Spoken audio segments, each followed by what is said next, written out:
Hello everyone, welcome back to my garden. Well, what can I say?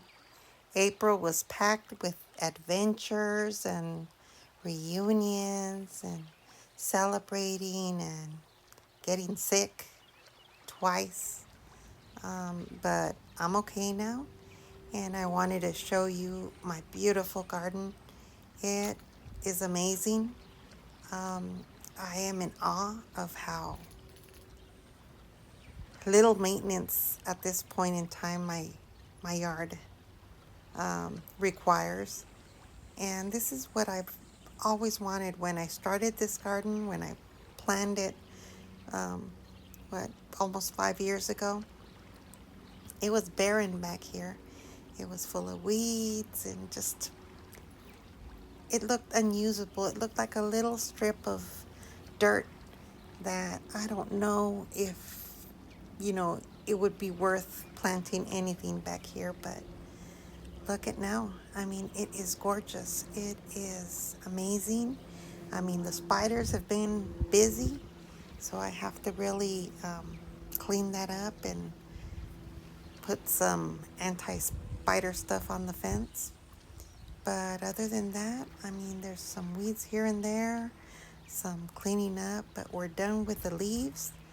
And if you follow my channel, you know that that's a constant struggle when it comes to the leaves in the winter time, the fall, winter. But now it's just gorgeous, and I wanted to show you the beautiful bloom spikes. They're starting to come out, and it's just amazing how these plants just are so resilient.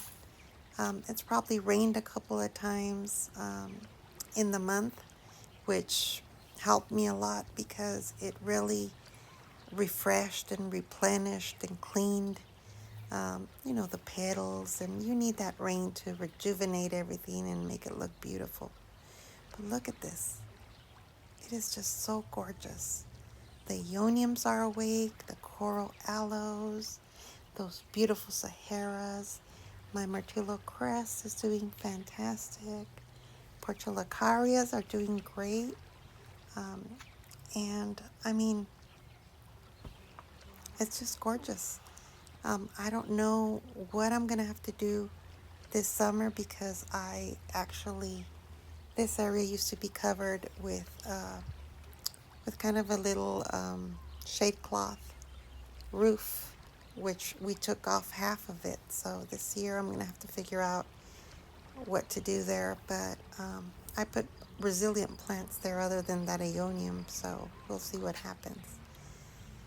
Yeah, my topiaries are looking great. I mean, I had plans for these beds for my big raised bed, and I got sick, so I wasn't able. I have starters that are, I don't know if they're going to make it or not, from seed. And look at my opuntias. These are babies of all the moms that I had here that we had to take down. So I went and I took them from my daughter's patch that she has, and we're going to restart them here. My Alluria procera is doing great, if you saw. I cut it off from the tips, and they're already like blooming. It was very unruly. It looked like a bunch of snakes tangled together. Yeah, and here I'm showing you the starts. It's so sad because they were doing so good. They should have been in the ground already, but they're not. So, don't know. These little pots need to be cleaned up and really taken. I have plans for the other side of the garden. I'm going to really put my potting bench over there. Just put some beds. I don't know, just do something really cool with the other side. There I'm showing you how the gardeners, they cut my trellis when they were trimming the hedge. And I guess it happens. But look at these agaves. How gorgeous are they? Perigais. And these aloes. I mean, these aloes are going to get humongous. And you're going to see the mom. I'll show you the mom right now. So I might be replacing those with coral aloes. But look at the Cameronii aloe. How stressed and red it is. How gorgeous. And I mean, this curly jade, my favorite. And I've been able to reproduce it. I have like 4 little bushes, and I expect to put it all over my yard because it's just gorgeous. It's beautiful. I had some of the regular jade before, but now this is my favorite. And I mean, even if I only have a yard of jades, I'd love it because it's so green. And you know what? It does really good in the winter and in the summer. So, but you know, this is spring, so look at all this beautiful, beautiful growth. My aloes, the Starry Night, has tons of babies, and I guess it's growing grass too. And all those little babies are from the mama coral aloe. So I have like, I don't know, I probably have like 12 babies. Look at this crest. It's just amazing how this myrtillo cactus is just cresting on its own, just doing its thing. How gorgeous is that? And yeah, there's a mama coral aloe and these beautiful aeoniums that are just waking up and perking up and just reproducing. I mean, they just love it. All of a sudden, they just awaken and they reward you for keeping them alive during the winter. And here I wanted to show you this side. I have some pots which I'm going to be moving to the other side of the garden, condensing some of these, making some arrangements, but I do have, they're looking good for the most part. I have some sansevieria, some wisterias, this aloe, which is a little bit finicky. The ends break off, and I don't know. And it doesn't seem to be it's not reproducing, it's not making babies, so I don't know about that. I like plants that, you know, give me a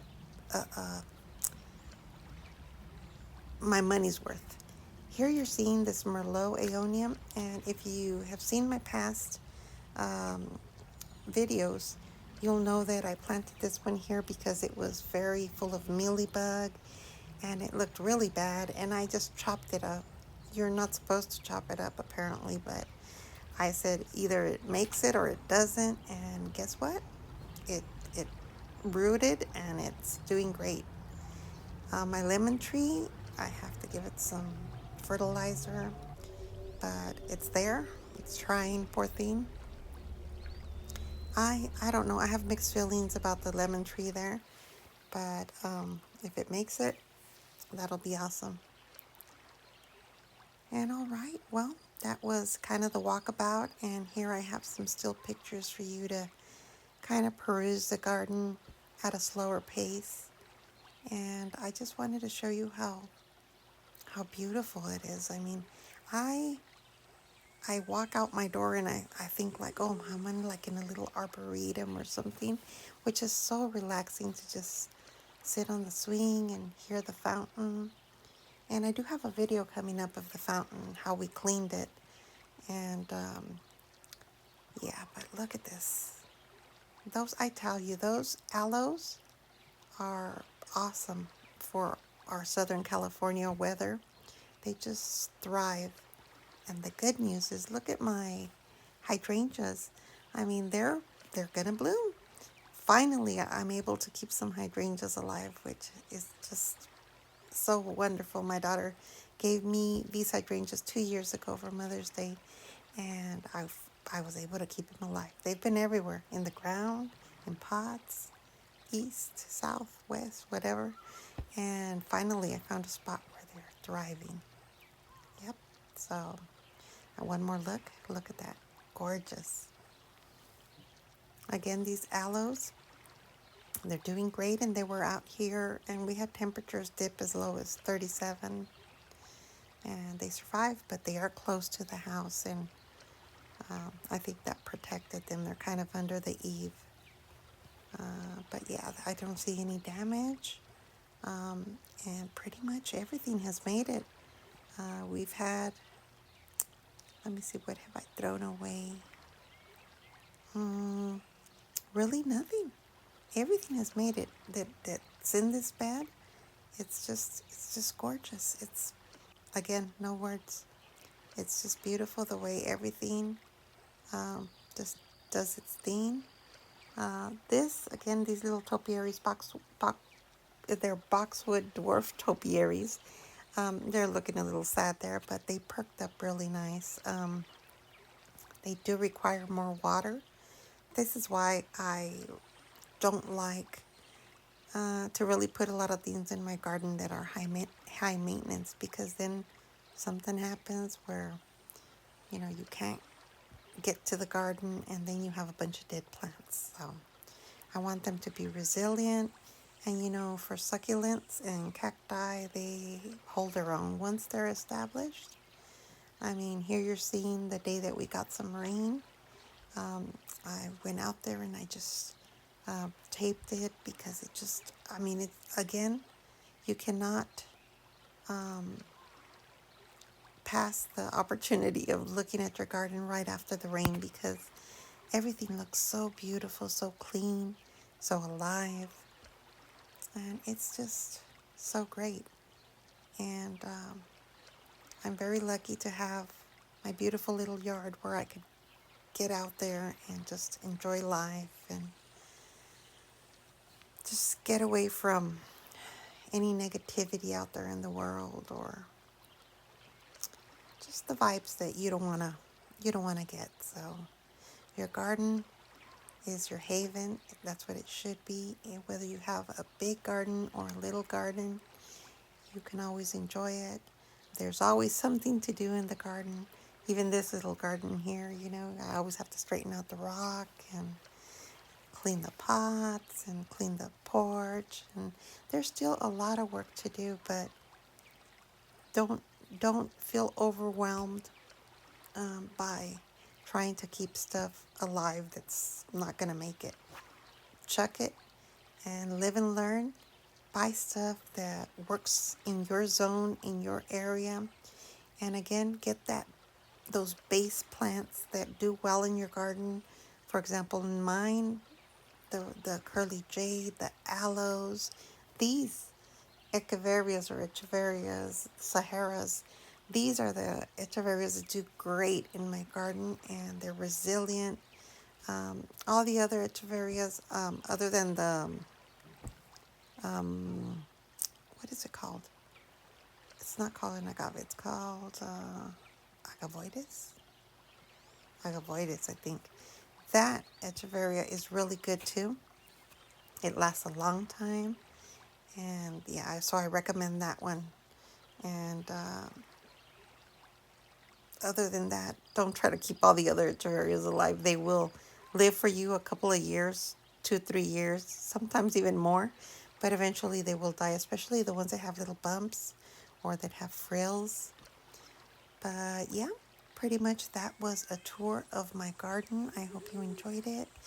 And I just wanted to touch bases with you guys, and I'm so grateful that I'm starting to feel better now. And even though I'm not 100%, I'm almost back, and I have tons of stuff that I have planned for my garden. And also inside, I do it to myself, I tell you. I have tons of plants inside now, and I've been dealing with the darn gnats, fungus gnats, and that's what people don't tell you when they buy. You see all these people that have tons of plants inside their house. Now I know why I didn't have any before, but I believe there's always a solution, and I believe I found one. It took me a good while, and there's several techniques that people have out there that they do, but this seems to be working for me now. I think I have them under control, but just remember, one little gnat flying around can, burrow in the dirt and plant 300 eggs, and that's really hard to combat when you have tons of little grown-ups getting in your plants and trying to lay eggs. So there is hope, so stay tuned. I will post a video showing you guys what I did with the fungus gnat issue. But other than that, I hope you enjoyed this video. please support my channel by giving it a thumbs up. Leave me a little heart below or your comment. I do read all your comments. Sometimes, for some reason, I don't see some and they pass and I don't catch them. But I try to look back and kind of answer as many questions or comments that you guys leave. Again, I'm very grateful that you guys watch my channel, and I love that you're part of my garden community. So I wish you health and happiness wherever you may be. And just get out there, get your hands dirty. It's beautiful, and just enjoy your garden. All right, everyone. I will talk to you guys later.